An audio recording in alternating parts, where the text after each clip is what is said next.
Skull. Oh. No.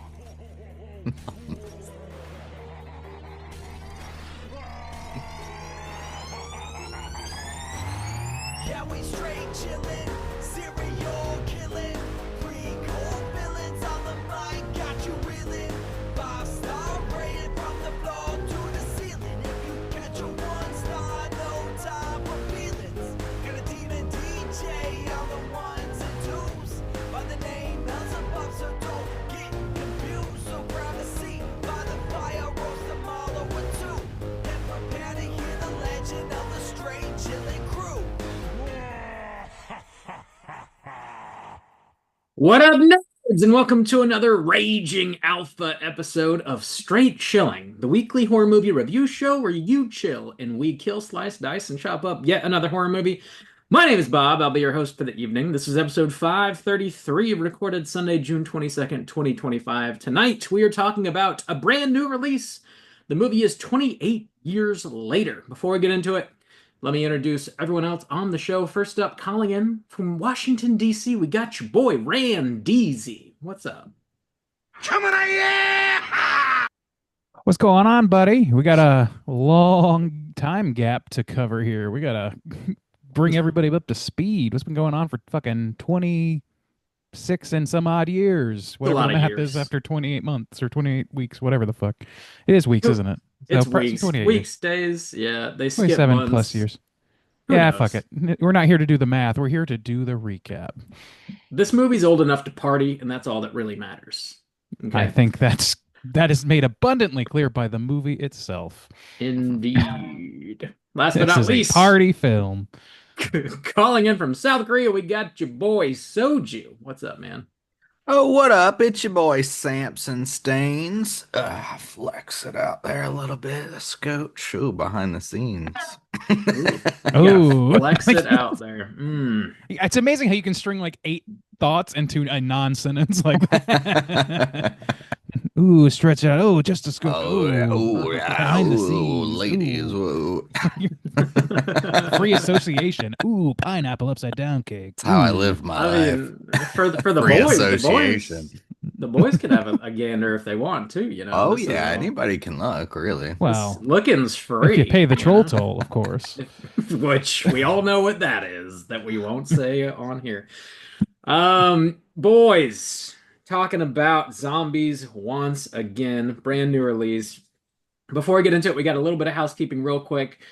Here is your final reminder. We do have our July poll currently posted over on our Patreon website. If you guys support us at the $5 level or above, you get the chance to vote on a movie we're talking about this July. The theme for July, which is my takeover month, by the way, is 1985. We got 3 zombie films from 1985 on there for you to vote between. They are Reanimator, Day of the Dead, and Return of the Living Dead.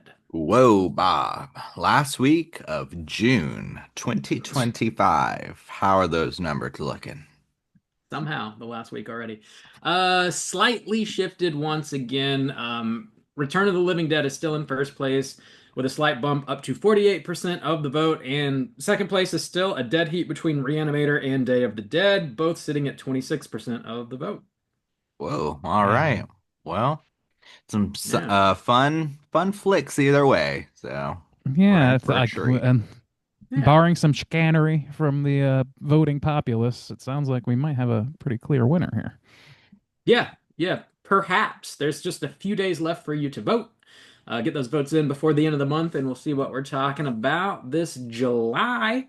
In other Patreon news, we're dropping mini casts every other Friday. We just had one drop last Friday on Dangerous Animals, which is kind of a hybrid shark serial killer kind of flick out of Australia. Who, by the The way, has shark been is a killing it. serial killer. Jaws Yes. Okay. Jaws is like popping up in people's garages and shit. Surprise, bitch! Bites your head off. Oh God! It's crazy how that giant Phenomenal. animal can sneak up on you like that. They're so Crazy, you know? sneaky. I know, not in Science is the ocean incredible. either. It's wild. It's got little robot legs. I feel Yeah. like that's I feel like we're circling onto something that could be sold to sci-fi here. Let's bite our tongues Whoa. and save it for the boardrooms. Bite your tongue. Yeah, you can check that out over on Patreon. And if you guys do sign up on Patreon at the $10 level or above, you get access to over 150 bonus episodes on there for you right now. You can listen to those on Patreon or on your podcatcher of choice. So That's more than most regular podcasts. So. That is true. That is. We certainly make up for quality with quantity. You know what? Yeah. When we That finally retire, maybe we'll release all those episodes to Wild, so we'll still have like 4 years worth of content to release just by doing nothing. Slowly just dropping them out on the regular feed. Yeah. By then we'll just be like AI voices chatbotting ourselves. That's to death true. anyway. So then it will That's just true. keep continue on, anyways. Yeah. I mean, I when mean, we're I've all already done that. gone, You guys can't tell, but this is just a very, very convincing AI chatbot, of course. the robots are just doing the show now. Don't even worry about it. When And they we start- comment we on have themselves opinions. so Yeah. that you don't become suspicious of the When we situation. started this podcast, we had no idea that we were just creating, AI generated things against our will. So, but it's Dude, out I there can now. totally remember way back when we started this podcast when memory not found. Hell yeah. Check You know out what I all mean? those mini casts on Patreon right now. Last bit of Patreon news. We are going to be reopening the You Pick the Flick tier one more time this year. The coveted. Oh my God. You Pick the Very Flick. The picks were so good this year, we had to change the rules. To severely limit them. That's in the how you field. know these are definitely AI chatbots because it does not quite have Juice's tenor on this topic down. This is the only way you guys can outright pick a movie for us to review on the show. We typically open this once a quarter with 5 spots per quarter. We're changing it up a little bit. We're going to be reopening this one more time on the 1st of July, and that has 6 spots available for the rest of the year. So this is your last chance for romance, guys. Put it on the calendar. Boom. Honey, you've got a big storm coming. And as always, it might be the last time, you get a chance to do Ever. this. You never know what's going to happen. These picks You might really just be don't. so good that they can't be beat, so we never do it ever again. These Maybe. picks might be so good that they start an international war. Who knows? Damn. It was Those all are some our good fault. picks. Yep, we did it. It's all our fault, per usual. So mark your calendars again, July 1st. You Pick the Flick tier opens once more, 6 spots. right. That's all I got. Do you guys have anything you want to plug? Not today, nah. I am contractually obligated to mention my primary podcast at least once a month, which is, of course, Don't Believe the Hype, the Arctic Monkeys. They made you sign a podcast. contract? Loser! Well, I mean, they pay me, so. Sure. Big whoop. But yes, this week we have Arabella coming out, which is the 4th track off of AM and is a big single, big fan favorite. So if you want to hear me jaw on, Is that a fan favorite? It is, but you know what, Bob? Huh. There might be a bit of controversy on this episode. I mean, you might be echoing my opinions, which are not the major fan base's opinions. So, Are you waiting to receive my limp penis? are you ready? Usually. Yeah, I don't love that track. I don't love that record, honestly, but that Well, track Bob. is not one of my Well, favorites. Bob, you might want to listen to this episode then. Ooh. Bullshit. It's a bit derivative. Is my boy representing? Ooh, all right. Representation Love to see that. stains. That's what we've always called them. Love to see That's what I that. stand for. I stand for representation, Sure, yeah. For the haters. I represent the Everyone haters. knows. Kind of, yeah. Aye. Cool. Well, yeah, check that shit out. If you're an Arctic Monkeys fan or just a music fan in general, Or a Check it soju out. fan. You just If you love wanna- listening to my voice. if you love hearing My him bitch, sultry voice. check it out. The kids love it. Randy, you squeaky? Oh, I'm so squeaky. And if you are too, we're going to get this house clean. Yeah, let's wax it. This house is clean. You don't wax a house. You just don't. You don't do that. I do. I wax my house I because it's wasn't going got to question wheels. you, but nobody in our generation knows what it's like to own a home. So, That's right. Yeah. I sleep in the back of the El Camino, so I wax my home. Just no roof. Like, don't just. Free You pick- spirit, sleeping under the stars. you never heard of You pick tarp? the one Rob? Come car on. that doesn't have a roof. Cruising around Seoul, South Korea, in an El In Camino. El Camino. Oh man. Jesus, that's Just representing. Just representing. I'm all You about gotta representation. We are people in talking South about Korea have no idea what you're representing, but you sure are representing it. something. America, obviously. Oh yeah, the El Camino. Yeah. We Is it a truck? Is it a car? It's just a It can't be. bastard It can't of represent both. America. It's not an American. it's a melting pot of a vehicle. We're talking about 28 years later, and we're kicking it off with the back of the box. What's on the back of the box? Oh, there's the pups. Ooh. Oh, I miss pups so bad. Behind the scenes, little puppy dog. Puppy dog Bob, action. how quick ahead. you gonna pre-order this box? You gotta have the whole collection, am I right? I might not be in a huge hurry. Restraint, you say? I represent Wow. restraint. I don't believe that. You do. That's a lie. They call me We've already Restraint crossed Bob. over the honesty No. threshold pretty hard. They don't call you that ever. No one's ever I called you don't know that. about- Bobby Restraint is what they call me. I call Rest- bullshit on that. Restraining order from Best Buy.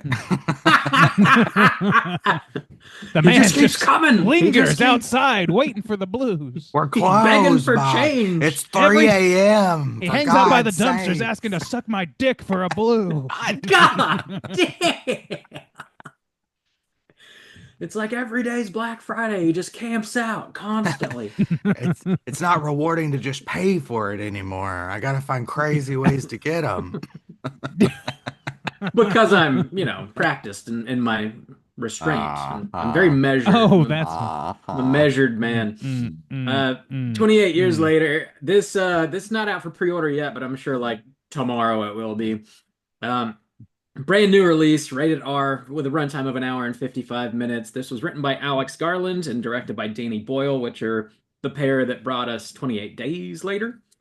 And this stars Jodie Comer, Aaron Taylor Johnson, Ralph Fiennes. It's like his name is Ralph, but people say like Yeah, Ray Fiennes, Fine. right? That is Ray- true. Yeah, but it says Ralph. Yeah. It says Ralph. Yeah, That's that really always trips me strange. up Yeah. because they can't call him Ralph. I call him R Fines. Mr. Yeah. Fine. Try and keep it. Mr. Try and keep it Fine in phone as book terminology, hell. like a grown up. Rocco Haynes as well, representing in this. Plot synopsis brought to you by IMDb is as follows.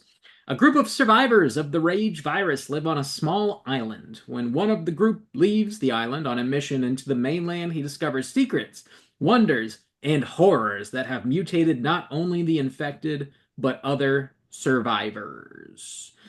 Gentlemen, brand new release, first time watch for all three of us here. Would you recommend folks at home check out 28 Days Later? Randy, why don't you kick us off? I have been thinking about this question since I saw the movie, and I still Haunted just by don't it. think I know for sure. I think Mm. I'm just gonna go with my gut and say probably not, man. I don't think you need to see this. Like, Okay, it's fine. yeah, all right. Juice, what about you? Yeah, I don't really know either, honestly. It is a somewhat cinematic experience, so I think it probably would be kind of cool to see in the theater, but also maybe not. I don't know. Maybe. Maybe. All Bob, right. how about you? Would you recommend people check this out? We got a no, a maybe. You can bring us around to a medium to lose. I'm- Bob? I don't really think I would recommend it. Like, wait for a stream, maybe, Oh. like Mhm. for it to hit HBO or Max or HBO Max or whatever the fuck they call it now. Yeah, Max I don't know. Video. Don't rush out. Just watch the original again. It's a pretty good Yeah. movie. Yeah. Herschel's a pretty good movie. Yeah, this one was interesting, and obviously we don't know exactly what to make of it. So we're going to talk about it at length. And here comes your spoiler warning right now.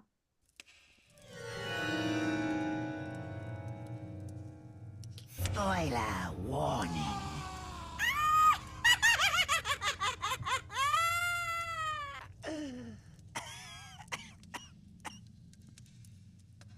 Whoa, Bob. Ooh, Got that wait. plot synopsis, buddy? I got it right here. You You have to ready fill for in it? some holes for me. Okay, I'll try. I'll try and fill all your holes. It wouldn't be for the you. first time. But I'll do it with restraint. Here we go. Oh God. During the initial outbreak of the rage virus Virus. Virus. In That's this- not restraint, Bob. in this Virus. Scottish Shipped islands, right on out. Virus. the Scottish accent was Mhm. taking over, and Irish. Your Scottish blood, The you know. Irish. I The don't know. luck of the virus. very thick Scottish blood runs in these veins. Kiss me, I'm Irish.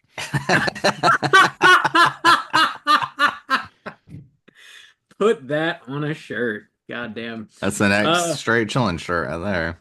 The outbreak of the rage virus in the Scottish Highlands, a young boy named Jimmy is attacked by his infected family. He escapes to a nearby church where he finds his uninfected father, who's also the local priest. Believing the outbreak to be a sign of divine judgment, the priest reacts with religious rapture and interprets the virus to be the arrival of end times. He gives Jimmy a What a crucifix, strange person. a crucifix on a necklace, and tells him to run. Accepting what he sees to be his fate, he allows himself to be overtaken and eaten by the infected, allowing young Jimmy to escape. We then jump 28 years later. At this moment in time, continental Europe has eradicated the virus, but the UK remains under an indefinite quarantine. Our main characters live in a small island community connected to the mainland only by a tidal causeway that's only accessible during low tide.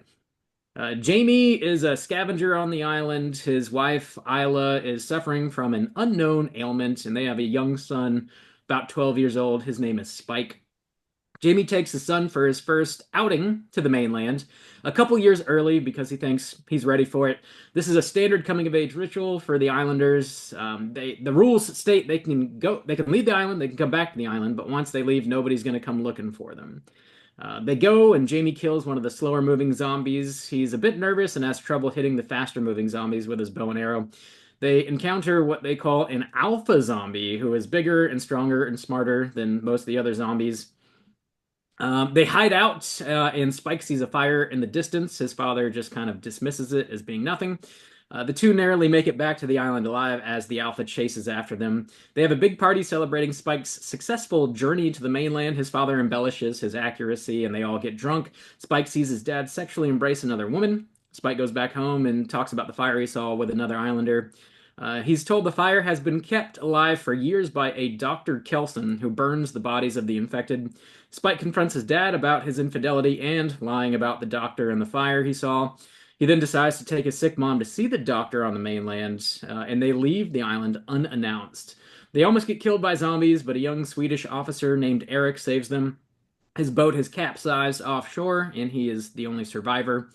They encounter a pregnant zombie on a train, and Isla helps her give birth to a totally healthy, uninfected baby.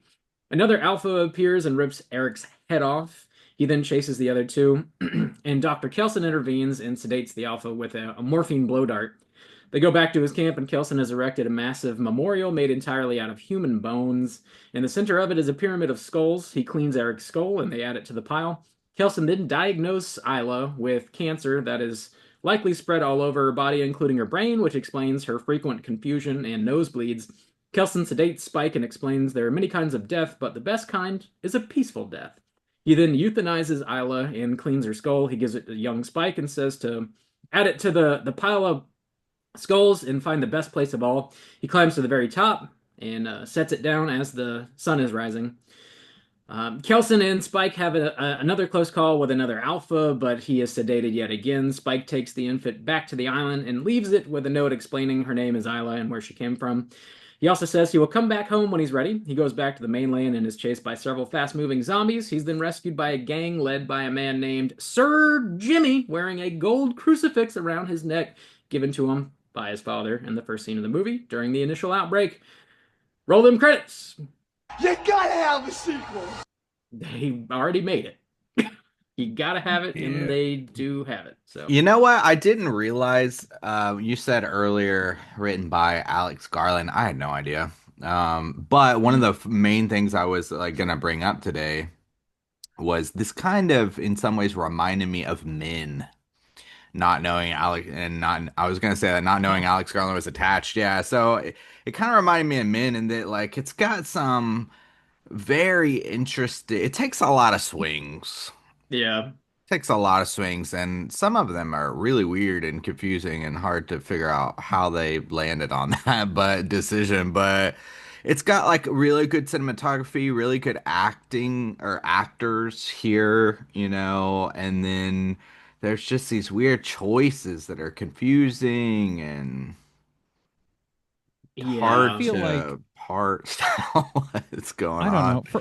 For my money, like the kind of the core issue for me is that first of all, I did not remember in the moment until the very, very end that this is part of a trilogy. I just completely blocked that out of my memory entirely.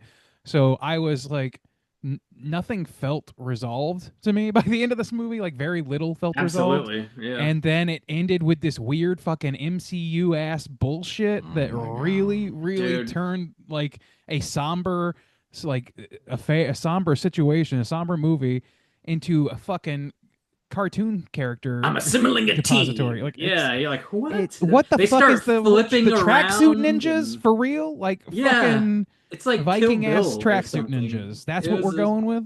strange choice, a strange way to end this movie. I And it's found the myself character from the laughing. beginning of the movie that I. Oh, sorry, Bob. Bob, I'll go say ahead. I found myself laughing out loud like 2 or 3 times during this movie, and I don't think that was the filmmaker's intent, but I just found like certain situations to be like really kind of silly.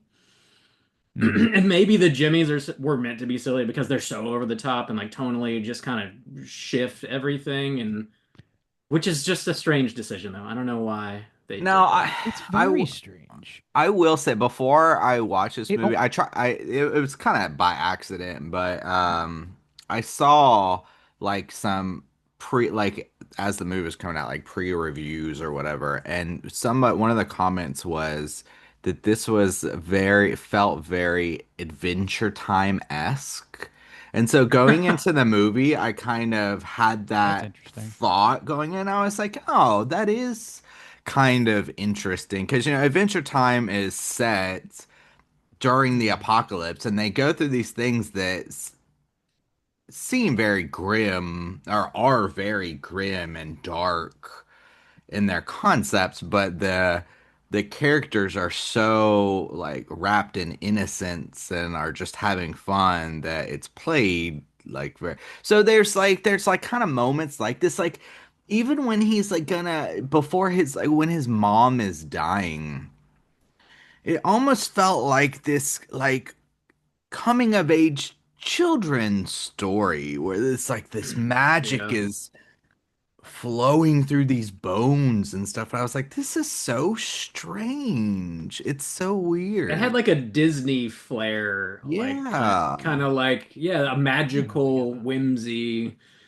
Disney might not be the best descriptor there, but like yeah, I get what you mean. And it's like it was also strange because he was at that moment. Spike was like on some sort of sedation, like he was sedated by the doctor, so he didn't freak out when he was like killing his mom. And like, but he's still able to climb all the way to the top of that giant pile of bones. And I don't know, that just kind of felt like a strange choice. And the way they shoot that scene, and some other scenes in the movie too, like when the Alpha's chasing them back to the island, like the way the night sky looks, it's like Yeah. very fantastical and And the like it water feels too. like a Yeah. fairy tale or It something. does. There's something about that that's like acceptable on some level to me because Mm. like I guess like speaking to that Adventure Time comment, I think that's a fair way to represent a future that has been completely and utterly disrupted and like altered, like the idea that we would know with like a very strong understanding how people would survive, like how they would react, where they would be, what they would be doing when they've gone through all this shit is, it's limited. Our scope to that is limited. So I understand the idea of maybe taking a little bit fantastical, but I feel like it goes pretty far off the map from what the originals were trying to do. Like, I don't.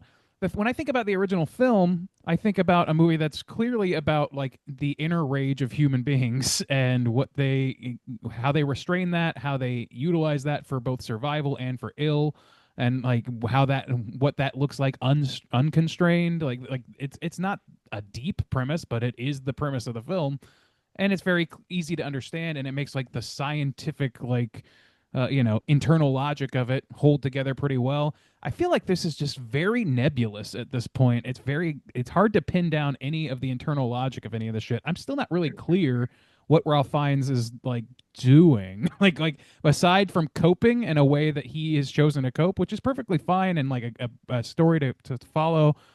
It feels like this thing is starting to point towards religion is where I'm headed with this. Like it starts with the handing, like a priest being killed, and it ends with his son presumably as a fucking tracksuit ninja, but wearing that cross that he was given upside down, and like clearly killing for sport. These zombies seeming like maybe not the most savory characters.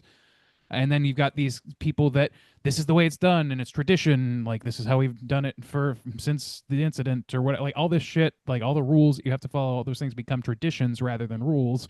Like there's some interesting shit there, but I feel like because this movie is one of three now, it doesn't complete that circuit at all, and it just sort of like leaves it bare and kind of empty. That's how it felt to me. It felt kind of dull. Yeah, Yeah, I because agree with even that. like oh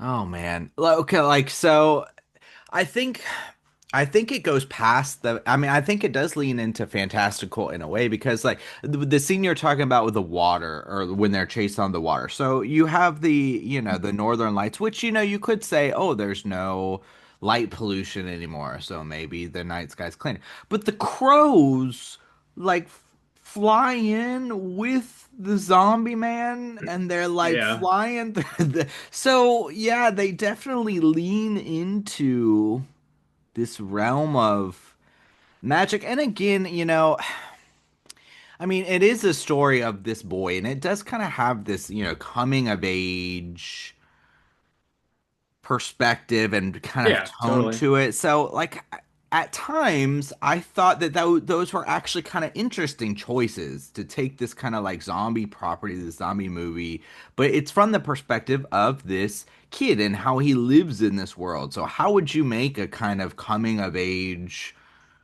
movie from this kind of youthful perspective? And actually, if that was the goal, which I don't know if it is, but then I think that that's pretty interesting because even like the zombies like ripping the heads off and their like spines are attached, it's It's very so Predator, is what it reminded me of. but Predator, but not in a like, it feels kiddish, it feels Yeah, yeah. childish. And so, apart from this being this kind of like brutal horror movie where there's, people getting slaughtered and like a birth, you see a birth happen, there's dong swinging and all these like very mature things.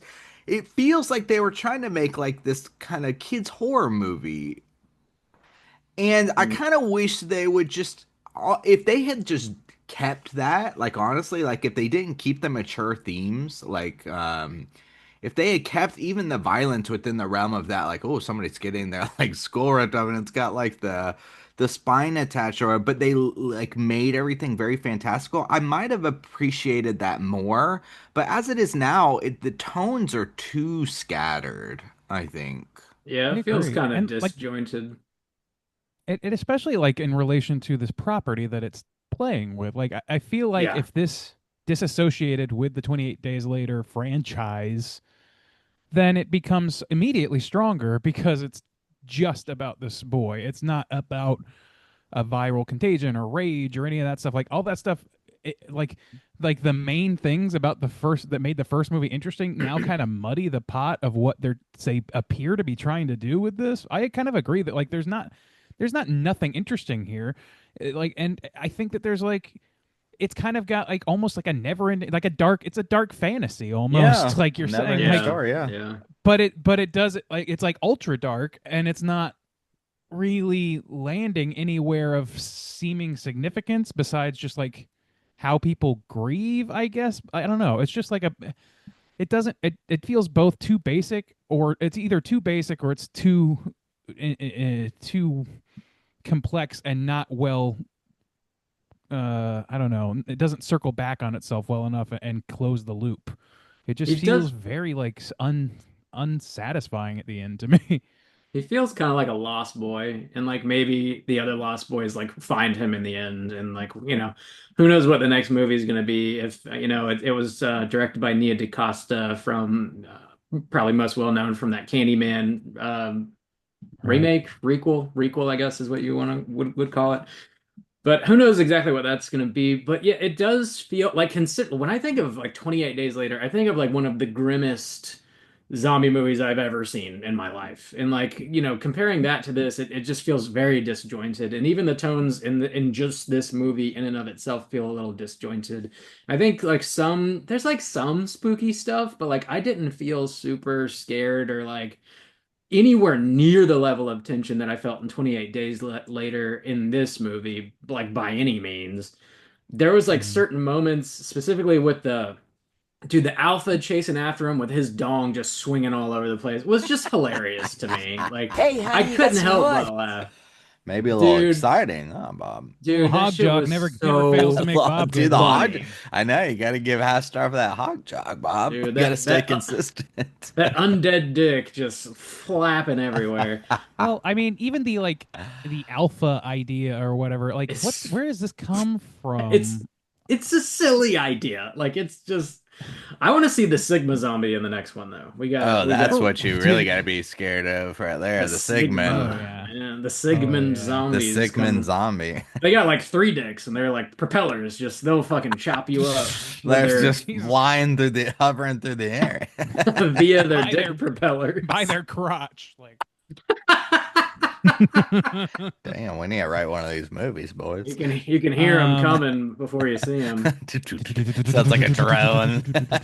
Yeah. Just a Ah, drone the sound of that. Sigmunds! The Sigmunds are afoot.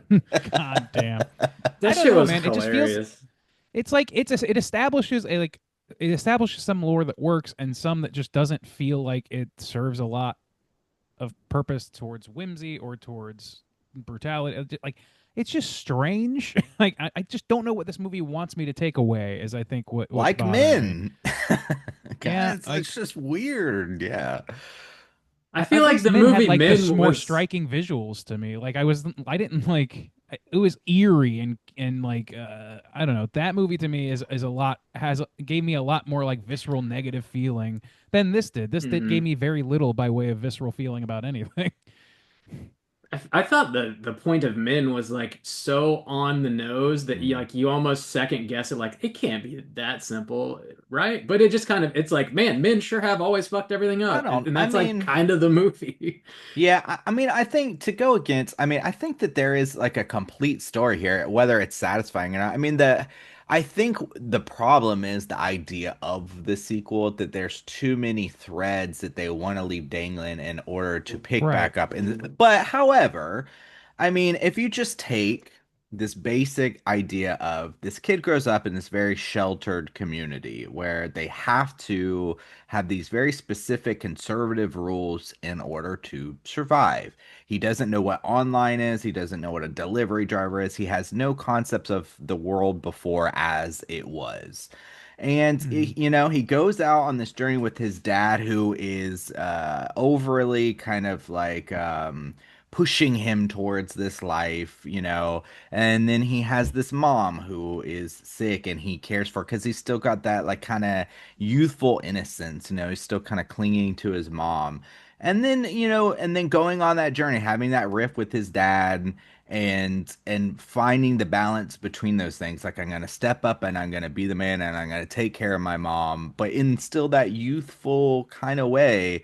And he finds this doctor who like kind of gives him this sense of wisdom or this new sense of idea in the world that he hasn't experienced in his conservative lifestyle, and he makes a decision based on that to live a different kind of life. I mean, that's a complete story He's that the makes strongest part of it. sense. Yeah, that makes But then it kind of sense. ends with him like I don't know. It's like it's like if it ended with him just meeting a pack of dwarves from the fucking Lord of the Rings. It's just it Yeah, undercuts no, the whole yeah, it does. thing Yeah, to I me. agree. I agree. The last, yeah, Like, 5 minutes or that ending is really dumb.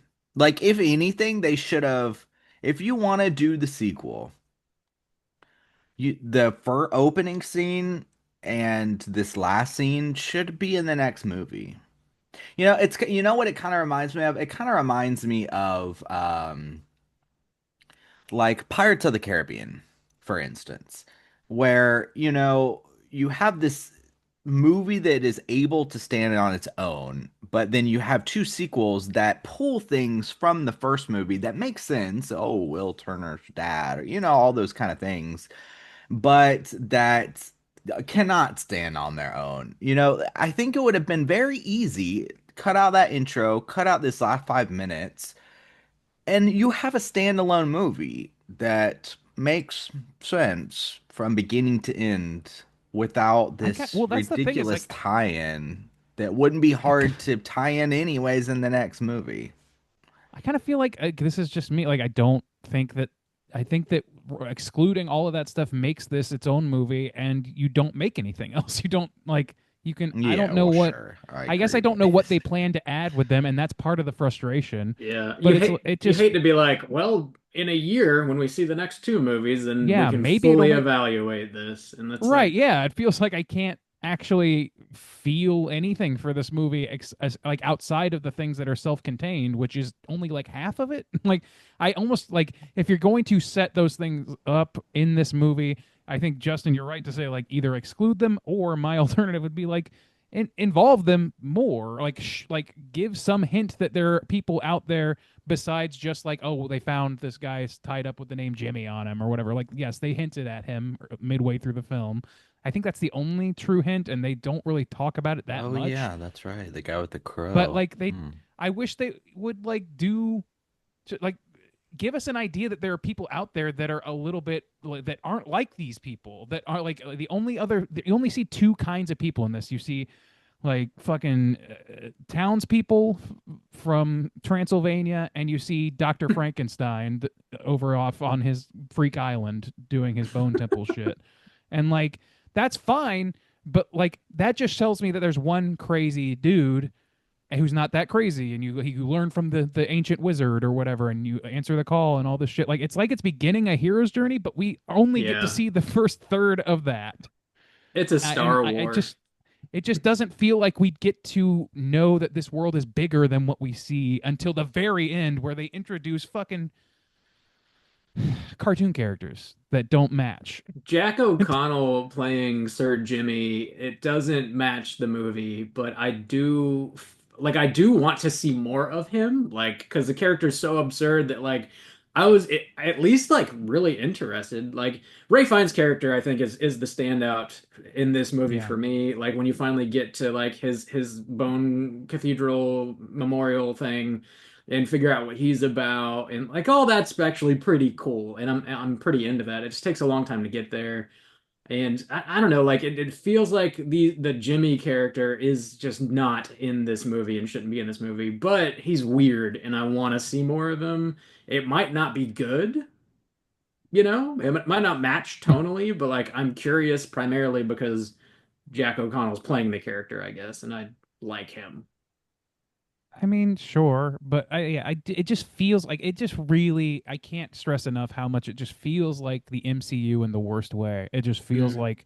like introducing the next movie. It's a trailer for the next This movie. should have been the mid-credit thing, but And that said, like this is I kind of am a little split on that too, because at least like as much as I did not like having dangling threads or whatever, at least that does kind of lead into the next movie the way that like Iron Man 2 doesn't necessarily. It kind of has its contained story. It does set things up, but it does it mostly contained into one or two little cameo moments that are just for the fans. But there's no like existing fans of tracksuit ninjas.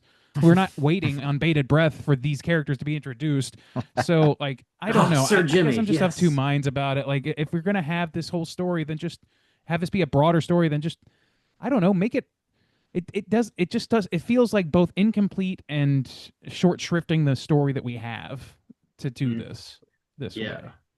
Yeah, it's the meat of the story is like it almost feels inspirational the way like the Dr. Kelson character is talking about how, memento mori, like you have to remember death, but you also have to like remember to love people when you're alive and show kindness to those around you. And then he builds this memorial of death and like how that's just a part of life. And you gotta like, it's all a balance and like, okay, well that's cool. It is kind of like Yoda-like, I guess, almost, where there's Well, gotta yeah, be a he's definitely balance. like the old Yeah. like what is it that the Hero with a The Thousand Faces thing. I can't remember. It's like the old archetype. wizard or whatever. Yeah. Like Which it's is Yeah. like I think it's interesting enough, but it does feel a little too like whimsical and too magical for this franchise. And like it does. I expected like the grim nature of the first two, and I think that really works. And like it just feels like a bizarre swerve. Like if you're gonna like get the original band back together,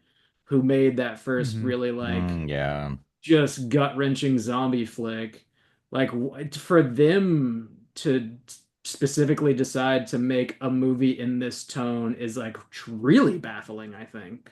I don't know why they would. It's very strange, and it's also Yeah. like it runs. It just to me runs counter to what the first two are. Like the first two are about it's about like rage in humanity, and it's about society collapsing, like the safeguards falling apart, and like all the like bleak shit that we can see in a bunch. We've seen in a lot of other things since.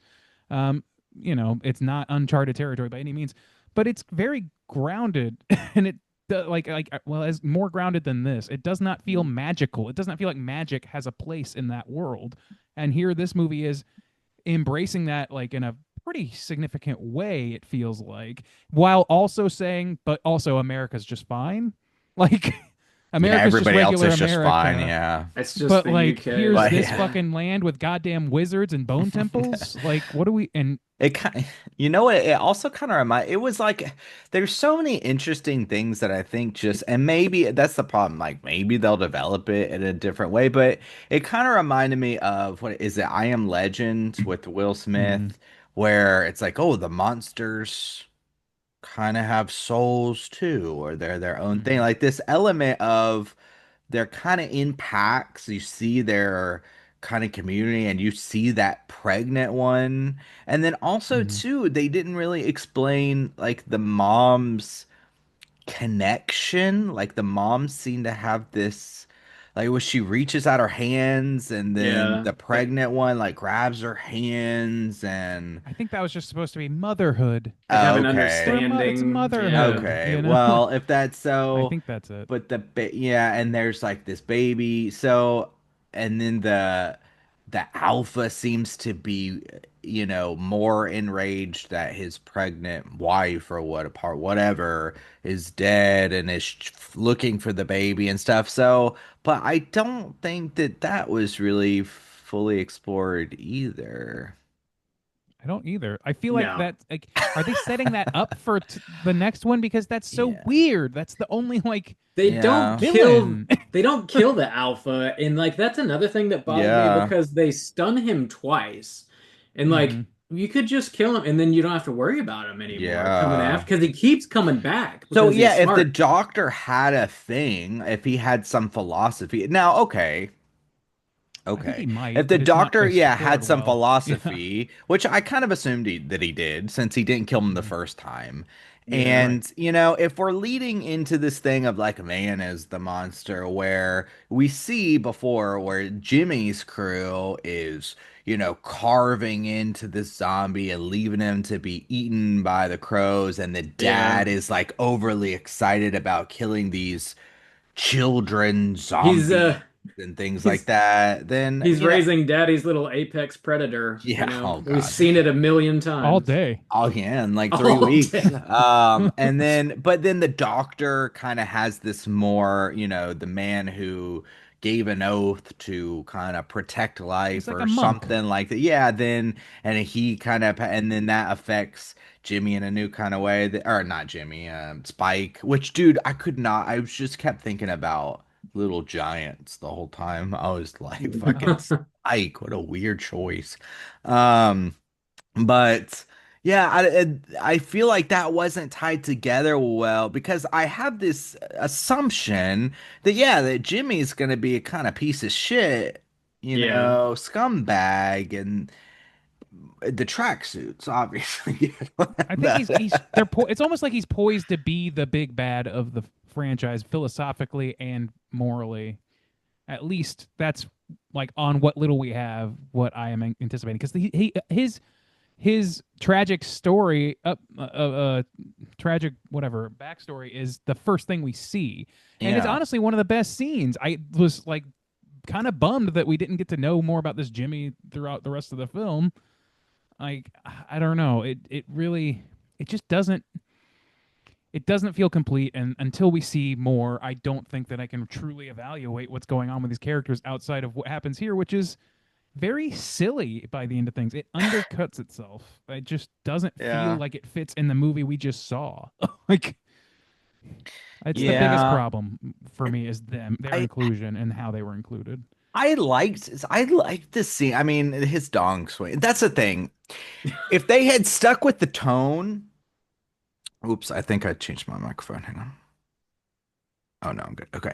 If they had kept the tone of when they're running, I liked the water and the little Mm-hmm. island that The they ticking clock, had. yeah. Yeah, and the arches and or the gateways and the water's coming up and even, and like I said, you can explain it away to where if they just made it a little fantastical where it's the northern lights and it's reflecting off the water and this zombie's chasing you but his dong's not swinging, but I mean I guess it makes sense that his dong would be swinging because why is he gonna I be don't. wearing I'm not. You clothes? guys are really fixated on the swinging dong aspect. But like if it was just that tone of from the boy's perspective, even with the guy ripping out the skulls Mm-hmm. with the spine, because it's a little silly.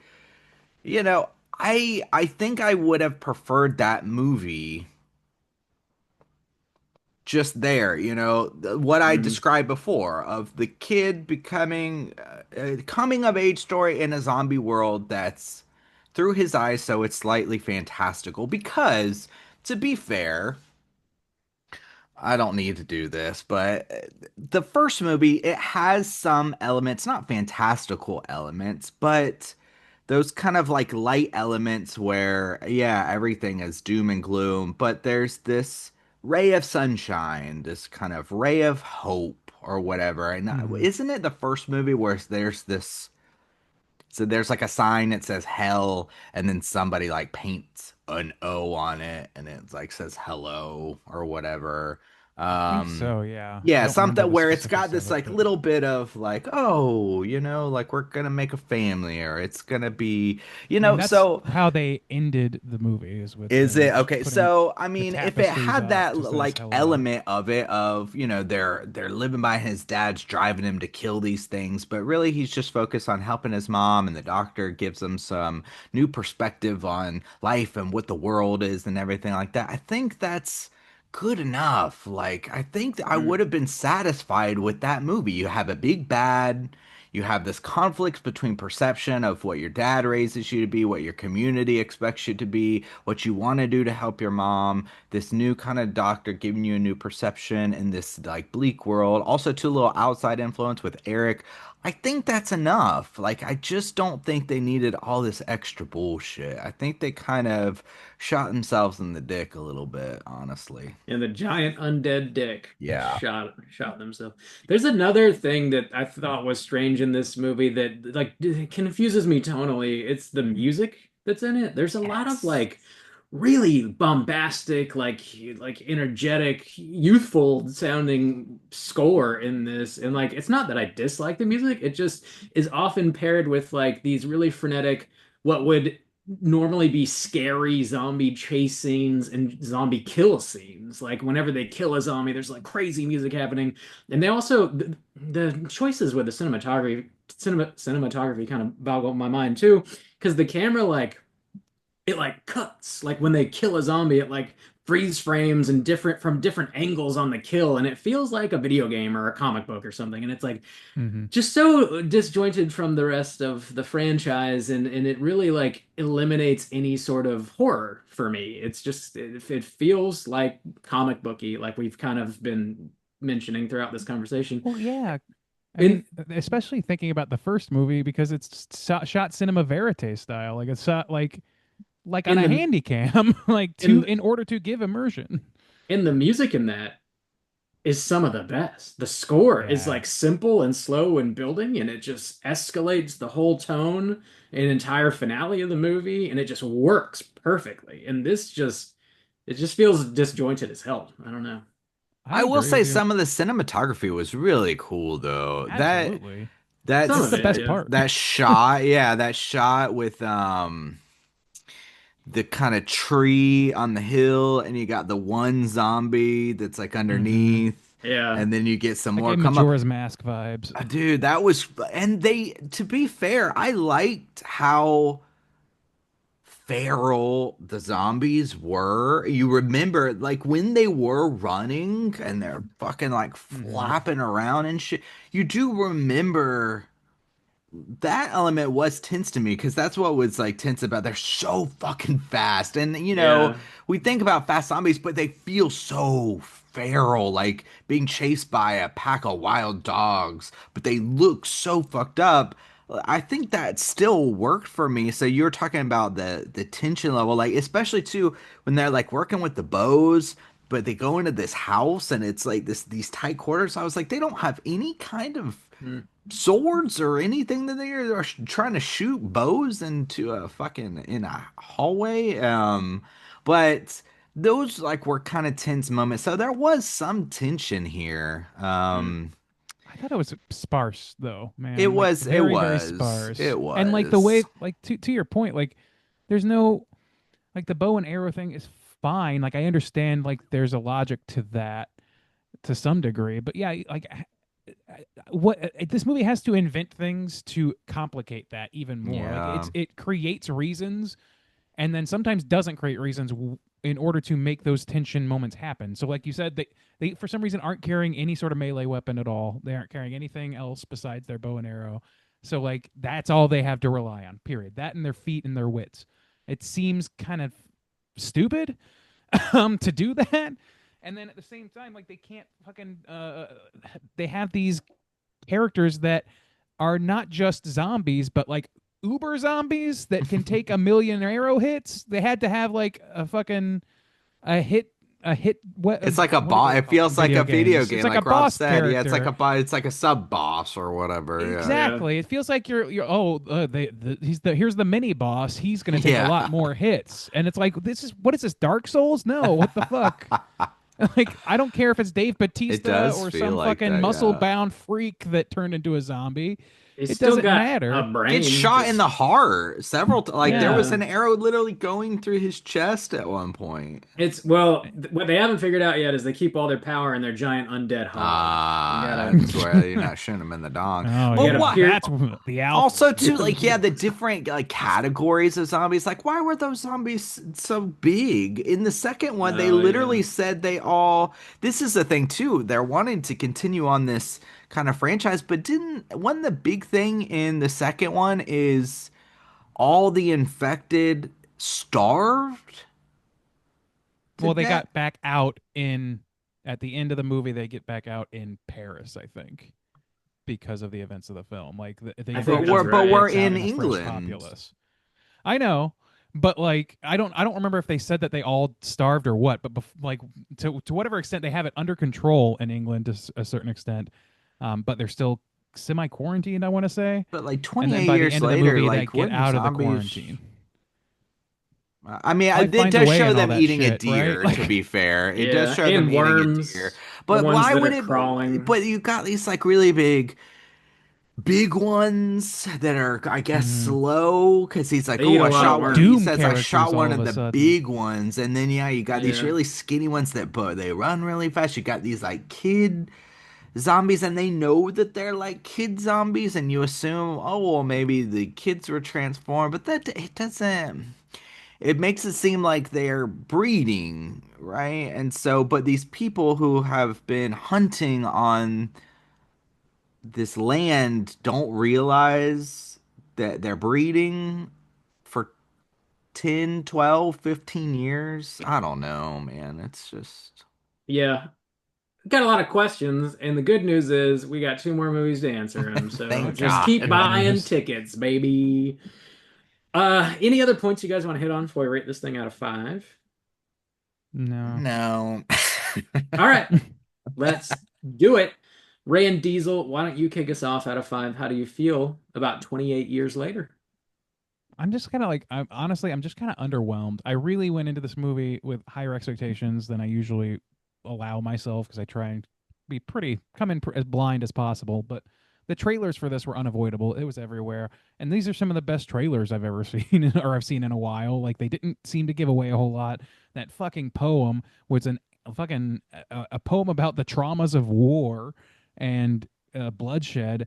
And so I thought, based on that I was walking into a movie that was going to maybe play with a lot of the ideas of like Civil War or whatever other films that these guys have made that are just about the broad topic of violence on, humanity's violence against itself. You know what I mean? Like, that is in keeping with what I think the originals did, and I think there is still an aspect of that, but it's so like hidden underneath this layer of comparative fancifulness that doesn't really jibe with the rest of it for me, in a lot of ways.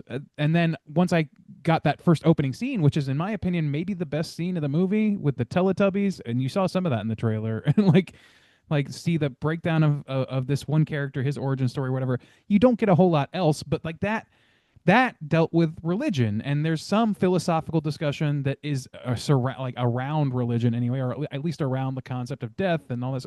There's all these heady things that are in the mix but not defined in a way that I think makes a compelling story or a compelling point. And I'm hoping at least that is only because they're trying to stretch this out over 3 films, which is a flaw still, but at least I'm hoping that there is like a circuit ender to this, like that these thoughts come full circle and we get some sort of like broader notion of what is being communicated here. As far as the insular story we get, to Justin's point, like, yeah, this is a coming of age story about a kid in a post-apocalyptic situation who's removed from the world. There's new traditions. There's a whole new status quo that this kid is growing up under, and expectations for him, and he's disillusioned by those eventually. That's all like perfectly fine and good storytelling, and the acting is good. Like, I think the kid who plays Spike does a really good job. I think that Ralph Fiennes does an amazing job as expected. I don't see any weak links in terms of acting or the way that things are shot or like the like Foley artistry or any of that stuff. Like the craft is all good. I'm very happy with all that stuff. I didn't key in on the music. I rarely key in the music as much as you do, Bob. But I do agree that like the original, you key in the music on it because it's fucking incredible. I didn't get that feeling with any of the music in this. So on a craft level, it's mostly good. It's just like the way that the story is being told, what is being communicated is like confounding and hard to pin down, which isn't always a problem, except I think that it really has something specific in mind that it's not telling us. So it feels incomplete and it feels unsatisfying for that. And the insult to injury, and really the thing that really like puts a real like wrench in the works for me, is the like tonal dissonance of these fucking cartoon characters that just pop up at the end. It really just brings home like all the things that I was feeling about this movie throughout in the worst way. So it left a lingering negative taste on my mouth. So yeah, there's some good, there's some bad, there's the potential for more good with later movies, but as a movie on its own, I think I'm gonna stick with a 2.5 and maybe give it a little room to grow based on the context of the rest of the story that we're not getting. I just kind of wish this was a story about a kid named Spike in a post-apocalyptic wasteland that's non-specific to any one existing set of rules. Like, I don't think we need that. Randy said 2.5 with room to grow. This is clearly a shower, not a goer, Randy. Juice, how do you feel out of 5? Yeah, it's frustrating because I feel like a satisfying complete movie is here and then it's dressed in a lot of bullshit. Um, I liked a lot of the cinematography, not all of it, like some of the weird cuts where they're like when the kids are training and they cut in like old footage of the knights training as well. That kind of stuff was weird. I don't know. I didn't really like that. But I like just the straight up, like I said, the cinematography of like those shots of them standing on the hill under the tree and chasing, or the shots of them running through the water, and the settings. I thought the settings were really cool. Um and yeah, even like the training montage with the dad, I thought the relationship between the kid and the dad made sense and worked well. And then the mom, I thought the setup of that whole family and community like made sense and felt complete and rewarding in a way of like, you leave, we can't go after you. And I'm just, I don't know, it was all on solid ground. And even like Ray Fiennes' character maybe was a little underwhelming and like what he was doing, and like maybe didn't have some kind of like deeper purpose or something maybe. But um I would have been fine without the extra bullshit. So like even the Eric character was good, adding in somebody to die, but also somebody to expose this kid to like what's going on in the outside world, I think was good. And you get a little soldier action with the regular old guns firing and stuff. But they're Regular just old gun. but it made sense. See, that made sense too. They're supposed to just be on a boat, so they're not really prepared for this kind of combat, so they would be incompetent in that way. And he's like just a young kid that just signed up for it. So yeah, I don't know, man. It's just this ending, the last 10 minutes really fucked up, man. And some of the elements of like the alpha and stuff was kind of dumb. Ugh, I'm just frustrated. I think I'm gonna give it a 3. I agree, the acting is good. Most of it makes sense. Some of it is tonally off, but could make sense in a more succinct film. I just think this ending really fucked it up, man, and kind of soured me on. I don't really want any sequels, to be honest with you. Not if they're gonna have tracksuit ninjas. That shit was stupid as fuck. It was Yeah. so not only was it tonally way off, it was fucking stupid. It was so stupid. And that was the limpest handshake I've ever fucking seen, dude. When he's like, I'm Hell Jimmy, yeah. let's be pals or whatever. I was like, brother, you gotta You know put a what's little The egg salad sandwich that egg handshake. salad Try- sandwich do handshake. do me a solid here and think about Yeah. this. Think about if the tracksuit ninjas showed up just in an episode of Walking Dead.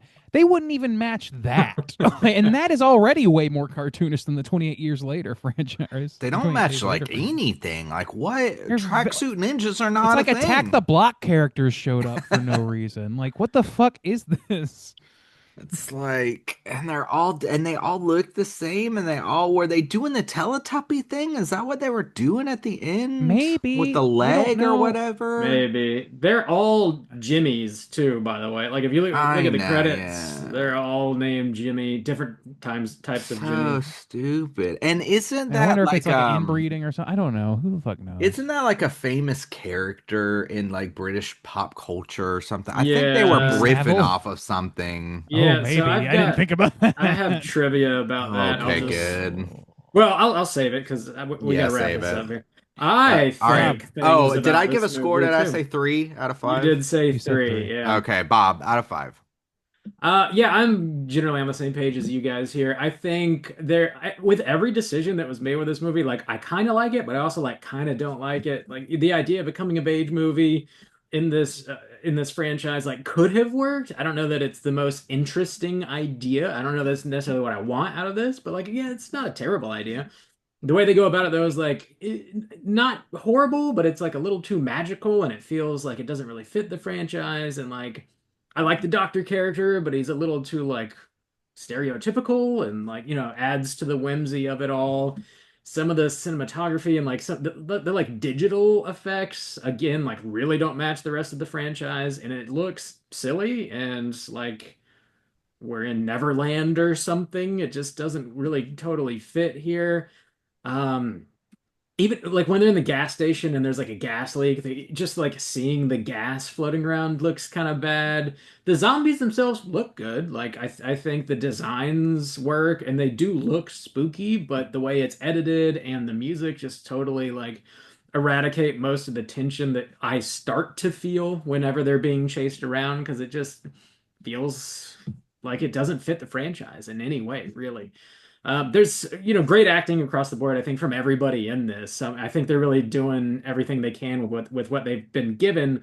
But mostly, I think the artistic choices are bizarre, specifically because they come from the original creative team. So I just don't know why these choices were really made. Um, the original movie was shot on like an old school like digital camera, so it looks grainy and rough. And like this was largely shot on an iPhone 15. Obviously, they had all kinds of lenses and different things that they added to it, and they got really fancy with the cinematography, and it just feels so strange. And I don't know why they decided to do that. I got a lot Yeah, of man. laughs, like I think accidental laughs when watching this. Just some head scratchy moments. The zombie hog is just very distracting. The pregnant I'll bet it zombie is.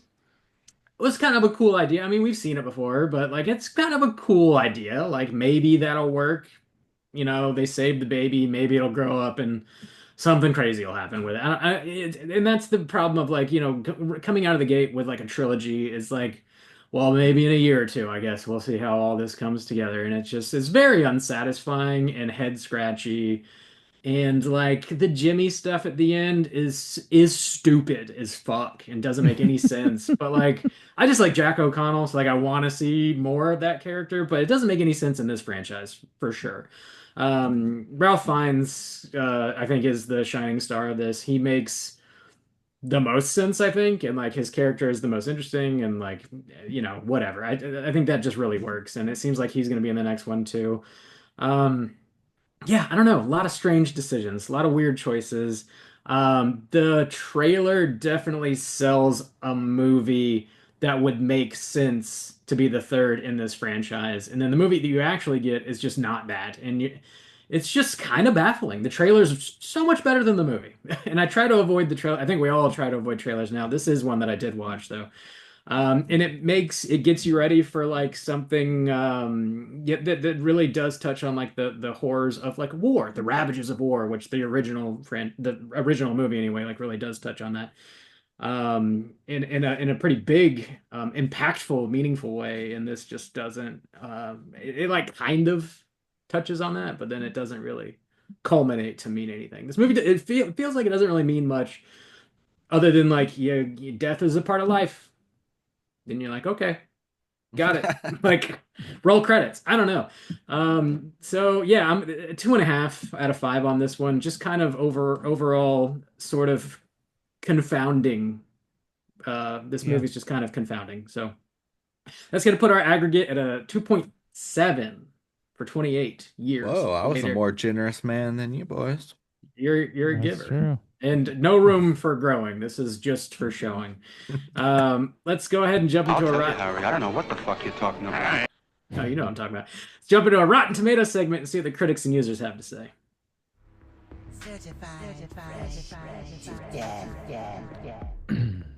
All right, ladies and gentlemen, this is the Rotten Tomatoes segment in which I'm going to ask these gentlemen to guess within the best of their abilities what the aggregate positive score is for on RottenTomatoes.com for 28 years later. There's the critic reviews that amount on the tomatometer, and then there's the users reviews on the poopometer. There are from the critics 211 reviews, so a nice healthy sample size for this new movie. 211 reviews. Juice, why don't you start us off today? What do you think those? What percentage would you say are positive reviews out of those 211? think it's going to be one of those moments where the critics are going to be too kind. Danny Boyle, Alex Garland, I think they're just going to be swinging on those nut sacks. So I'm going to take the boys 86. 86. All right, Bob. How much do you think? How much nutsack swinging do you expect on this one? They just one sack per hand, just holding on, just Oh, yeah. swinging. Oh my god. Oh, Well, they got to yeah. hang on for dear life if the hog is just spinning them up into the atmosphere. Propelling them. Safety first, boys. Yeah, I think Juice is kind of on the right track here. I get the sense that this is mostly enjoyed. So 86 is a solid guess. I'll take the over and leave some room to tie with an 88, please. 88. Well, I've got some bad news and I've got some good news. The bad news is it's not going to be a tie. But the good news is one of you is just 1 percentage point away from the Damn. correct answer. And that correct answer is 89%. Bob's walking with this one. Congrats to Bob. That is Ooh. quite high. That Yeah, is. it is. Yeah, dude. I- Yeah. I thought you almost like were. I thought you were headed in the right direction there for a minute, Justin. Because I'm like my understanding of this score when I saw it was like, okay, well, this must be a result of a lot of critics all having mostly a good time with this, so it counts as positive. It counts as a thumbs up, even if it's kind of like a weak thumbs up sort of thing. I mean, what critic's That's where going to we're go in kinda and at. like the big swings too? We always talk about big swings. I mean, Yeah. you got fucking Big Danny Boyle, swings. Alex Garland, and taking big Yeah, it's swings. I'd be not- like, oh, it's I know what you amazing. did last summer. Thank reboot. God they're so bold and brave to make a I film know. like this. Fucking critics. Giving us something so new that's the third part of a franchise. Yeah. Yeah. Just make something new then. Anyway. The So, Chris yeah, Stuckmans of the world, you'd say. Wow. We are really still trying to make this feud happen. Um, It's gonna catch Yeah, on okay, eventually. Swinging on Eventually, that stuff. notice us. Notice me, senpai. All right, let's move over to the poopometer where the users hang. There are 2,500 plus verified ratings on the poopometer, so a sizable amount as well. Why don't we start in reverse order? Bob, you kick us off. What percentage of those would you assume are positive?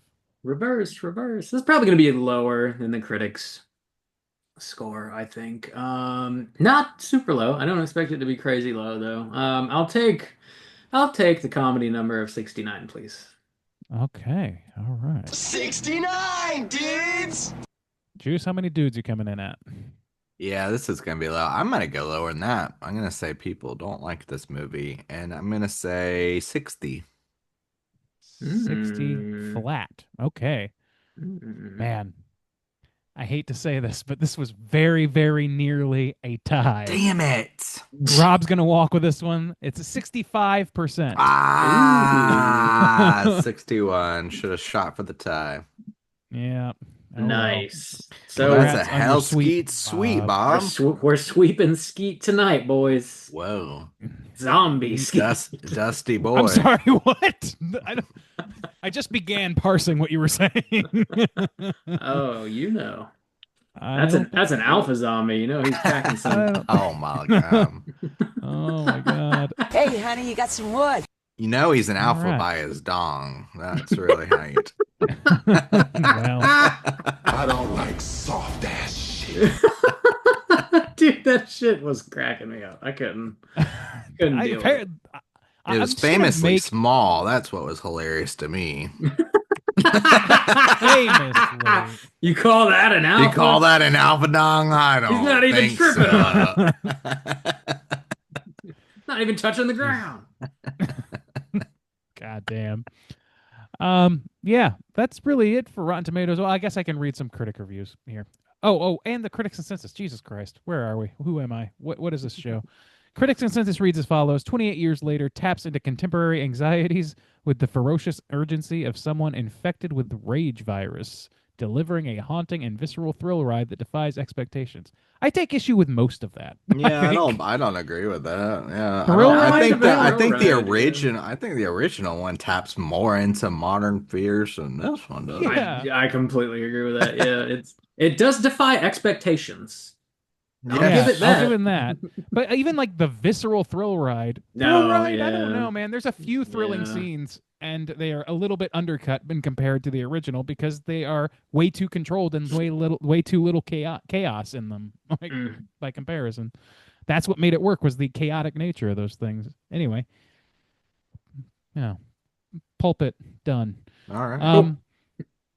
Let's read one negative review just for the hell of it. Let's see if anybody agrees with us here.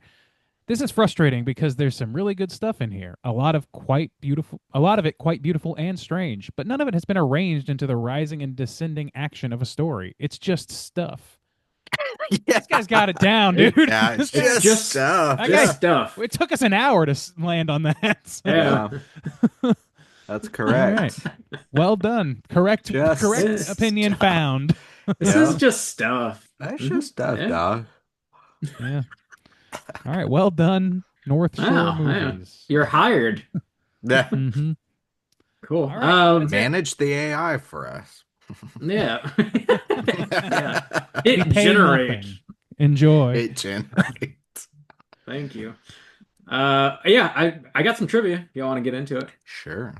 It's totally time for trivia. So your boy Alex Garland stated that the film Kes, Kes, was a major influence when coming up with the ideas for this movie. And I'd never heard of that before. I looked it up. It's from 1969. It's a coming of age drama about a young boy training his pet bird. Oh yeah, spot on. All right. I'm sure Yeah. it has. I'm sure there's a lot of connective tissue that we just will not get from a pure Yeah. synopsis of that movie. Yeah. The music in this was written by a Scottish progressive hip hop group called What? They're called Young Fathers. Never heard of them before. Apparently they're pretty well known. They've won a bunch of awards and stuff. I didn't dislike the music. I just didn't feel like it fit this movie. Yeah, I agree. I like Danny Boyle's music choices. Typically, I do like and I don't know. I think there's some crossover in my musical interest in his just based on a few things I've heard about him. But yeah, I didn't notice the music, and that is a stark contrast to the original. If you had asked me beforehand what I expected the music to be like, I would have said I would have expected to be like completely bombastic and enhancing the whole like drive of the action, all this stuff, and it just doesn't do that.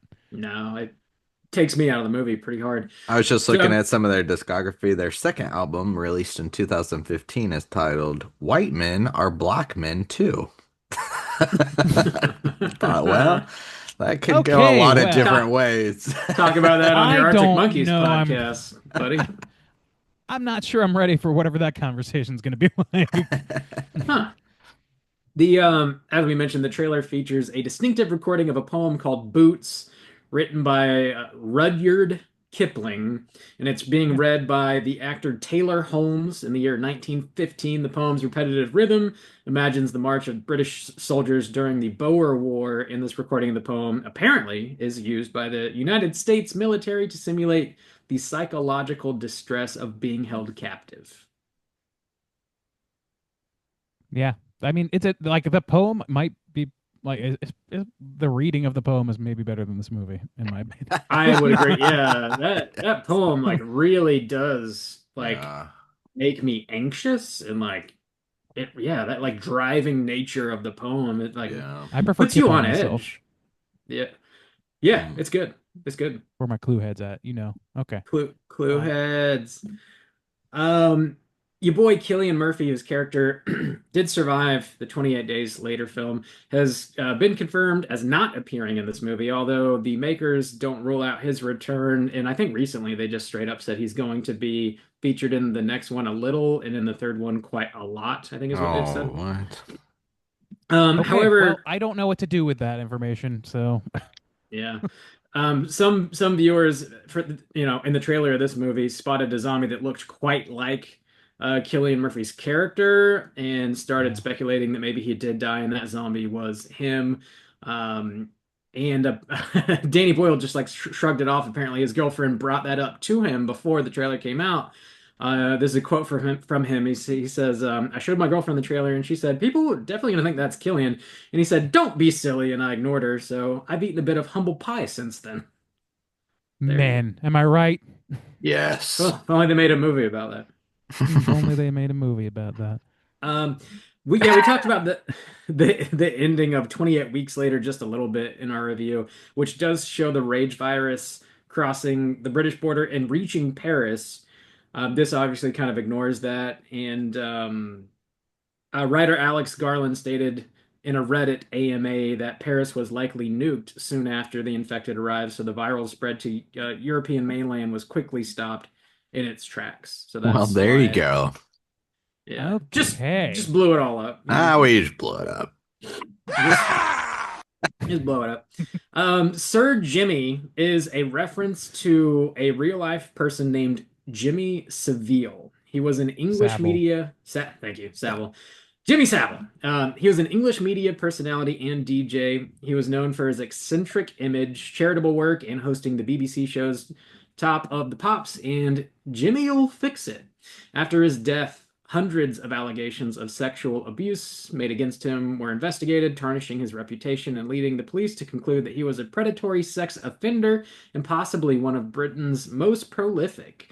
There had been allegations during his lifetime, but they were dismissed and accusers were ignored or disbelieved. Savile's victims allegedly included young children and elderly victims. Oh no! Not a good Yeah, dude. there's a Netflix documentary about this guy, and it is Fuck. like imagine all the things that people said about fucking Paul Rubens after he got caught yanking it. No, in the fucking yeah. theater. Okay, I gotcha. Except like everything they said was way more legitimate because this guy was fucking awful. no. Not great. Awful. Oh no, he looks dirty as And shit. widely beloved. He looks like and he's it's got like- like a bleach blonde like bulk. And He's not got a bowl. look. It's not bowl. He's got what is this dude? This dirty it's man. it's a deeply British look somehow. Oh man. Ugh. A couple quick hitters here. The budget, from what I could find online, which take it with a grain of salt, was somewhere between 60 and $75 million for this movie. And opening weekend, it grossed 60 million, so it's definitely going to make its money back. It seems to be doing okay. And like we said, there was another movie's already been shot. Nia DaCosta directed the sequel, I believe, immediately after this movie wrapped, and it is titled 28 Years Later: The Bone Temple. Which was also written by Alex Garland and Ray Fiennes is going to be back in it. Alfie Williams, the kid from this movie is going to be back, and Emma Laird apparently are going to star in it. Okay. And I guess a touch of Cillian Murphy from what they're saying, and that's slated to be released. He's the one January who's going to show up 16th. at the end and give a limp handshake. Let's be pals. Yeah, I'm starting a Killian. team. I'm right. Yeah. I'm a peaky blinder. They call me something of a peaky blinder. Bit of an Fucking- alpha. Fucking You know, A. They I'm one of call those me guys. I just Sigmund really call Murphy. me the bomb, if you know what I'm saying. You know Oh what I'm my saying? god. Oh. January 16th, 2026 is currently the release date for that. So we should get it in, half a year's time, roughly. Wait, what was the date? January? 16th. Yeah, January 16th. Oh next year. no, January. Oh no. That's all I got. That's all I got. Shall we talk Cooter of the Week? Let's talk him. Let's. Straight chillin'. Gooder of the week.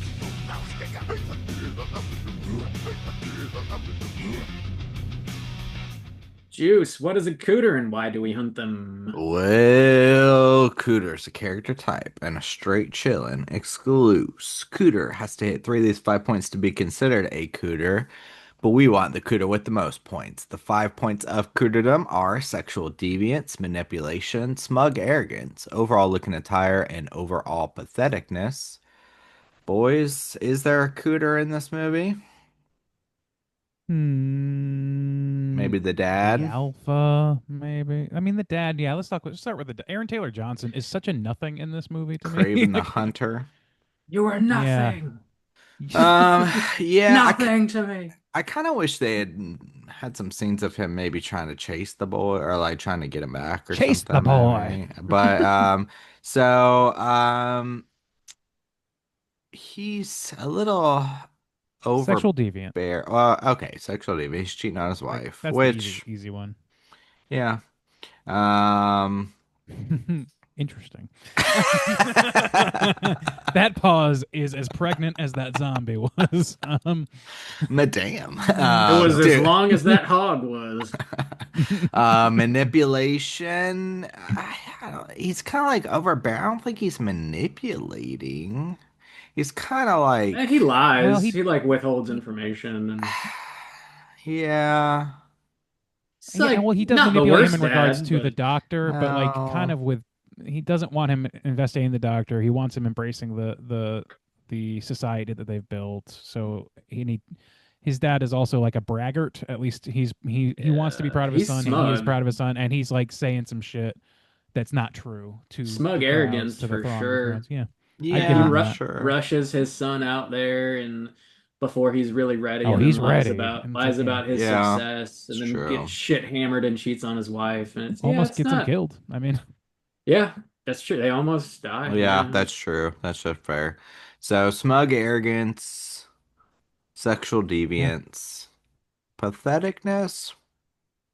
Seems Hmm. pretty capable. He's taking care of everybody at the beginning, you know? Yeah. he's Begin. yeah, he's He not, can't cook eggs for shit, but yeah. Well, yeah. Yeah, I don't know if I'd give him patheticness. He's a capable member of the functioning society he's in, and he's very Yeah. devoted to it. He's devoted to his son, even if he's not Yeah. forthright with him. Yeah. Yeah, And he so takes care it's- of his wife, it seems, for the most part. Even though he's cheating on Takes her, he's care of like her, taking yeah. care of her, yeah. Yeah. And he looks his attire's So Yeah, not it's quite, fine. not quite there. Not quite there. Only other person is Eric, but I don't think Nah, I don't think Eric's gonna hit. He's it's pretty don't know. funny. He's That kinda little got- interaction where he's talking about it's like, what's wrong with her face? That's pretty Dude, funny. yeah, that was really funny, actually. I give him That was a credit. naturally funny interaction Yeah. that made Yeah. sense. Where Yeah. one person is used to Eric- It was this character society and one specific. yeah. Eric shows the kid a picture of his girlfriend who she had some Botox maybe or something. He's like, Yeah. "Yeah, what's wrong with her?" Because he's never seen that. Oh, my Yeah. friend had her lips all swell up after eating shellfish. Yeah. Yeah, Like, yeah. There's a very innocent moment. Yeah. because like he just doesn't know. It is funny. Yeah, yeah. That's good. I don't know. I kind of think that let's talk about Eric then for a minute though, because he definitely gives me a pathetic vibe. Like he at least gives me that. I like he's not handling his shit well, in my opinion. He seems like Um, very young and inexperienced. He's like just kind of Yeah. like he's arrogant, I think, and pathetically Yeah. inept at what he's trying to do.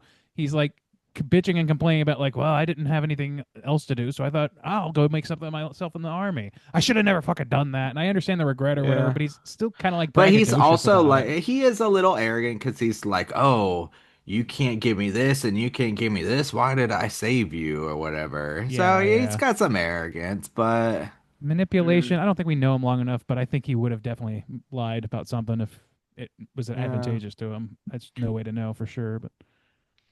I don't Sexual think he hits deviancy, enough we don't know. either. Just Yeah. kind of a young douchebag, Yeah. perhaps. Yeah, But like, but I yeah. mean, in You fairness, know, soldiers. the core of a cooter is usually like somebody that you could see Michael Myers slashing into ribbons, and I could see this Yeah. guy getting taken out Sure, by Michael sure, pretty easily. sure. So I think he's in the zone, or he's at least He primed gets for it. killed by He's the not alpha, and having- you're Zone. like, okay with it. Yeah, Right. you are And which is fine. kind of key. Yeah. Especially in that moment, because he's, the Gonna mom, kill the Isla, baby. yeah, she refuses to let him kill the baby, and he's like, "Well, I'm gonna kill all of you if you don't put the baby down." Which Yeah, I so mean, Oh shit, that's what? Even true. if it's infected, they're infected everywhere. They're Yeah, literally and you're roaming not the going countryside. anywhere, It's not like homie. the baby's gonna yeah, be chasing that. Just doesn't even have teeth. yeah, it's not a threat. It's like, well, Yeah, yeah, you're right. Doesn't even have to. What? Gonna scratch you? Gonna Maybe. I gum don't you to know. death. Like, I don't, yeah, like, there's no It's gonna real tease threat on you. there. yeah, So yeah. yeah. In the zone, I guess. I think Jimmy absolutely will be a cooter. We don't see him at all, so we can't Yeah. Right. say. Look But at I the think he tire. definitely got you. Check. Yeah. Wow, you added an extra 2 syllables to that word. Looking at tire and yeah, I guess that's all we got That's so kind of far. it. And Yeah. a limp Yeah. It's handshake, so patheticness. pathetic. Oh Egg yeah. salad just That man's not an poo-poo alpha, handshake. that's for sure. Hank Hill would never vote for that, man. I'm sorry, I can't follow you into battle, sir. That's just I'm weird. sorry. Yeah. It's like a Let's be Episode pals. that fistful of King of the potato Hill. salad. That King of the Hill episode's so funny. It's so good. Anyway, I guess the dad. I guess kind of the dad. Not really. I don't think Kind anybody of. really hit Just a him. bunch of cooter Cooter lights. Teeny and lights, Seaman. yeah. I think it's I think we got a lot of parolees here, or not parolees, but watch listers here. Yeah. Mhm. Yeah. Keep your eyes out. For the All right. next film. Yeah, right. 6 yeah. months and maybe we'll get him. Oh, Maybe. we'll get 'em. Stick a pin in Jimmy. I'm sure we'll circle back. Oh yeah. yeah. Let's. Do we have time for what we've been watching? I don't know. We got a couple voicemails. Let's just get to the voicemails. Voicemails, yeah. Yeah, we got do it. kind of a time limit tonight. So yeah, we got some voicemails. Let's get into our hotline screams. Hotline scream.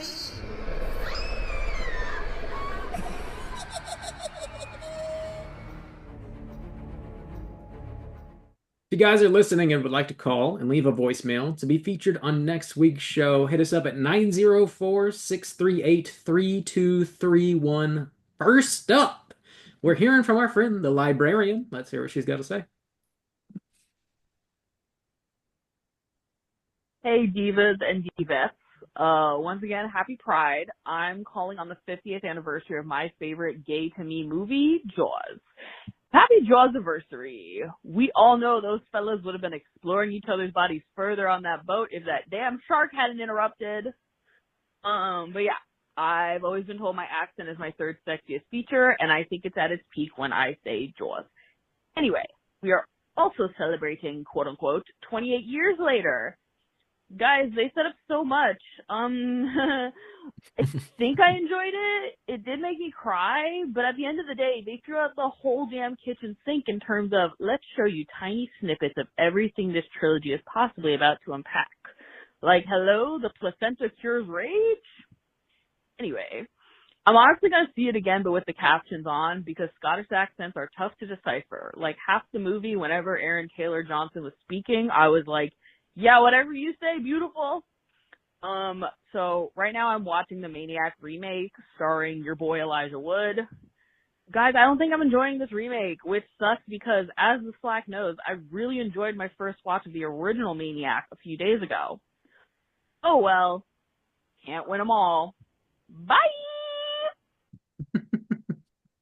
Hey, Hoopa! I'm parsing the word Irish. Irish. Irish. Kiss me, I'm Irish.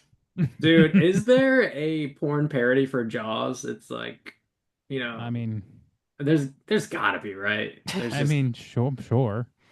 sure.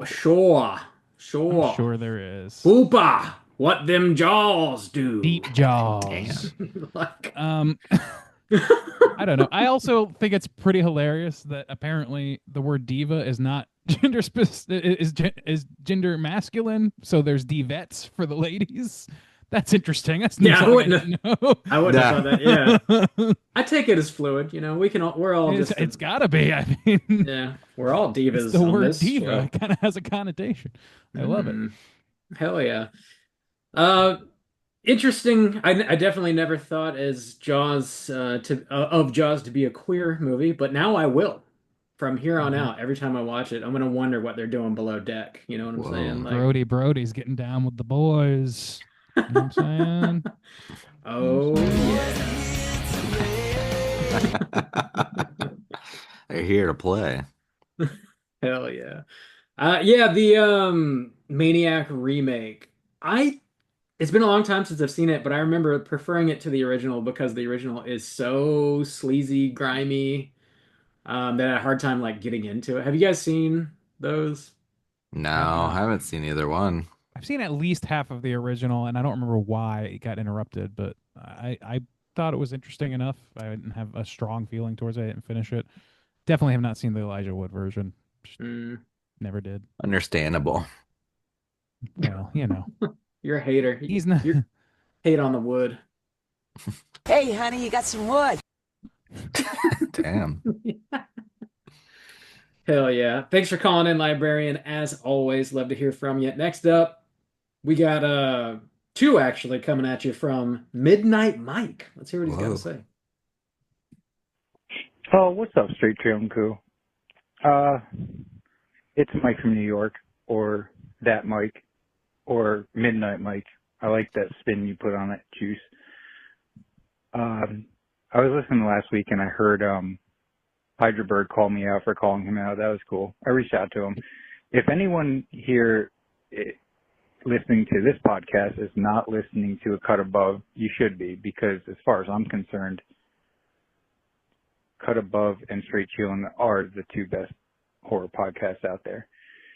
But I'm calling because last week, or maybe, I think it was last week, Randy said he had went to the DC Warped Tour and he didn't see a lot of bands that he really liked. But goddamn, man, there were so many good bands there. And I've always been envious of Florida because, like, some of my favorite bands have come out of Florida, like Newfound Glory, Less Than Jake, Yellow Card, and Poison the Well, one of the best hardcore bands out there. And then you also got A Day to Remember. But, man, I hope, Randy, that you saw Ice Nine Kills, because I watched the set on YouTube and they brought Art the Clown out and he was like swinging a baby around by the fucking umbilical cord. Shit was wild. But, yeah, that's really all I got to say. So, no matter what you call me, you can call me Midnight Mike. I don't care, but I'm going to keep calling. So, all right. Later.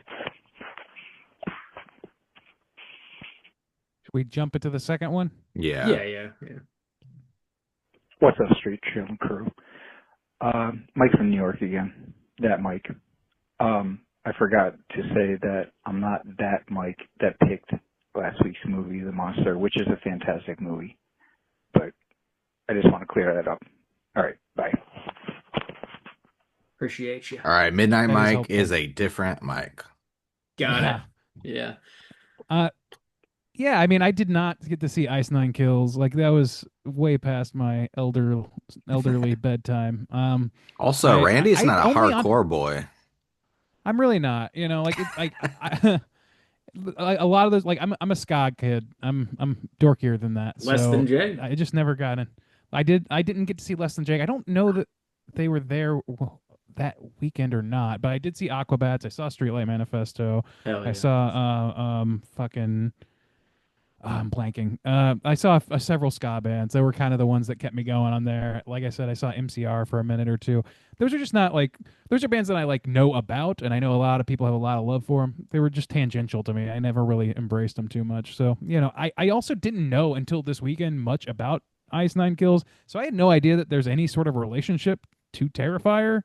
I just saw I just saw Art the Clown on a bunch of t-shirts that says Ice Nine Kills. I was like, I don't know if this is like, is this like a legit crossover type? I'm still not sure, to be honest with you. So I don't know, Yeah, that's all news to me. They have a song called the art of murder, the art of killing. I don't know. They wrote some song. It's all about Art the Clown, and they made this like really long music video for it where he like rips a baby out of somebody or something, and you know kills a bunch of people at a show that they're playing at. And like each music video they make, like kind of you can like watch them back to back, and it sort of makes like one long kind of story.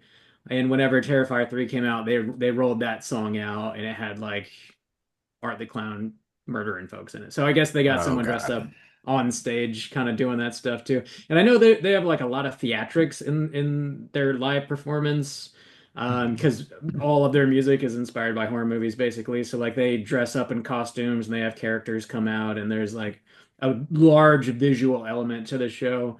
I cannot get into their music. It is not for me, but people really, really like that shit. Like a lot of people. So that's what I know. Yeah, Probably clearly not that's me. the case, and I just don't. I You just would don't know Just a whole lot gonna about it. judge them. You won't like it. What are you saying, Bob? I know you well enough to know. Oh, I don't know, man. Now, he might not. He might like him out of spite now. That's true. a This is very my thing. real He's gonna avenue. have a shirt next show. You're gonna have a like, new yeah. podcast next week about Snang Ice Nine Cast. Ice Nine Cast here, dropping Pod knowledge 9 about Art the Clown. kills. You know, Bob check was us really out. wrong about me. Yeah, you got like a face tattoo. Like I just Jesus Christ. you think your friends know you. They just Bob, really you don't. think I'm gonna damage this How beautiful dare work you. of art? Oh, I know. You'll get it on your fucking asshole. Just like Right Art's on the hole. face. Just His mouth will open as you shit. this asshole is a Um, work of art. Check it out. Whoa. Oh my goodness. She was gorgeous. My goodness. That asshole's Oh. a fucking Mona Lisa, I tell you what. Yeah, Reminds me of, thanks for y'all remember that video where the person has a face but their mouth is Oh an my God, asshole? yes. That is Yes, one I of the do. most Short film? disturbing things I've ever seen. in calling me. my Yeah, it is a life. short film, and I can't remember what it's called. Shit is not chill. Oh man, I used to eat. It's called Eat My Shit. Yeah. That's right. It's incredible. Oh man, you know, Dude, somebody, that it is so gross to it's so watch. gross. That mouth, Really that fucked mouth. up. Buddy, the needle drop at the end of that short is one of the funniest moments Oof. of cinema in Oof. history. It's got to be. It's so fucking so. It's wild. We gotta throw that up on the Slack. Yeah, we can do Put that. it up. Thanks for calling, Mike. Again, if you guys want to call and leave a voicemail for next week, hit us up at 904-638-3231. You guys have any prompts for next week? We don't really know Mm. for sure what's coming next week, right? So Yeah, Yeah, we we're know it's gonna be talking about zombies the from the 80s. Bob's the pick. July poll winner. Yeah, next week. Mhm. Whatever I don't that know. is. Just tell us what you think about this movie. This movie is such hot shit right now. Like 28 days later, are you excited for more? Are you disappointed? Are you like I feel like it's going to have sort of like a polarizing effect as time wears on. Like Like for people. Halloween I think there's gonna- 2018. I think there's more people that feel like People us. loved and praised that movie, and And they still do. Which one? some people hated it. Still do. Halloween 2018. You think you Oh, know yeah. your friends, and here we are. Halloween, the third of its name.